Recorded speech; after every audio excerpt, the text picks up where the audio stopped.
বৃষ্টি অনেক বেড়ে গেল। কি করে যে এত রাতে ঘরে ফিরি বুঝতে পারছি না। মা, এই বড় গাছটার নিচে আমরা আজকের রাতটা কাটিয়ে দিই। অনেক বৃষ্টি পড়ছে। শেষ সম্বলটুকু আমার বাপের বাড়ি ছিল। মনে করেছিলাম ওরা আমাদেরকে সাহায্য করবে, কিন্তু না, দূর দূর করে তাড়িয়ে দিল। থাক মা, আর কষ্ট পেও না। আমরা না খেয়ে থাকবো। যতদিন বেঁচে থাকতে পারি ততদিন থাকবো।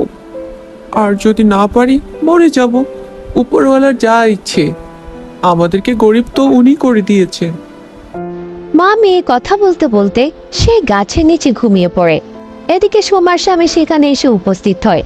তাদেরকে নানান ধরনের অপমানজনক কথা বলতে শুরু করে। গরিবের জায়গা আর কোথায় হবে রাস্তা ছাড়া।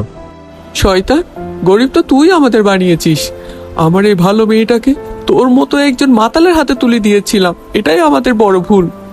সোমা ও তার মা সেখান থেকে চলে যেতে থাকে, আর সোমার স্বামী তাদের পেছন পেছন যায়। সোমা, একটা কাজ করতো মা, তোর চাচির কাছ থেকে গিয়ে দুটো কাঁচা মরিচ নিয়ে আয়।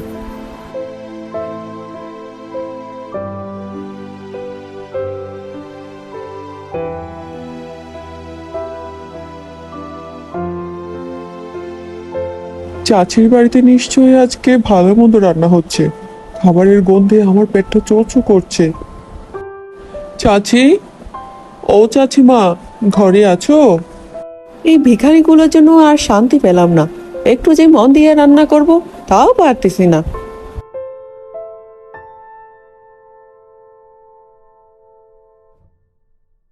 চাচিমা, মা বলেছে দুটো কাঁচা মরিচ দিতে। ও চাচি, তোমাদের ঘরে নিশ্চয়ই ভালো মন্দ রান্না হচ্ছে, আমাকে দুটো খেতে দাও না গো। খেতে ইচ্ছা হলে তোর স্বামীর বাড়ি গিয়ে খা। আর হ্যাঁ, আমার কাছে কোনো কাঁচা মরিচ নেই। চাচির মুখে এমন কথা শুনে সোমা সেখান থেকে মন খারাপ করে চলে যায়।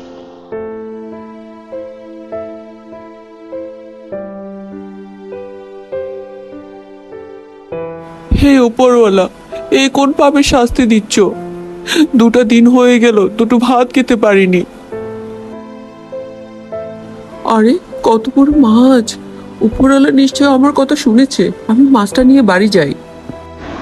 যে মাছটা নিতে যায় সোমা, হঠাৎ করে মাছটা উধাও হয়ে যায়। এত সহজে কি আমাদের মতো গরিবের কপালে সুখ আছে? মাছটি না পেয়ে সোমা সেখান থেকে মন খারাপ করে চলে যায়।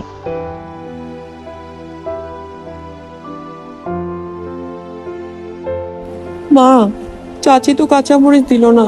কেন দিবে বলো? আমরা তো গরিব। তার আর কোনো দরকার নেই রে। আমাদের বাড়িতে একটা কাণ্ড ঘটে গেছে, তুই শুনলে তো অবাক হয়ে যাবি। তুই যখন আসতে দেরি করছিলিস, আমি বাইরে গিয়ে দেখি অনেক বৃষ্টি পড়ছে। হঠাৎ উঠোনে দেখি কয়েকটা মাছ পড়ে আছে।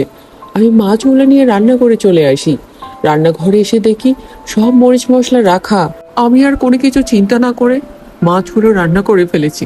আচ্ছা, যা তো এবার হাত মুখ ধুয়ে আয়। আজকে মা মেয়ে মিলে তৃপ্তি ভরে খাবো। সোমার সাথে নদীর পাড়ে ঘটে যাওয়া ঘটনাটা তার মাকে খুলে বলে।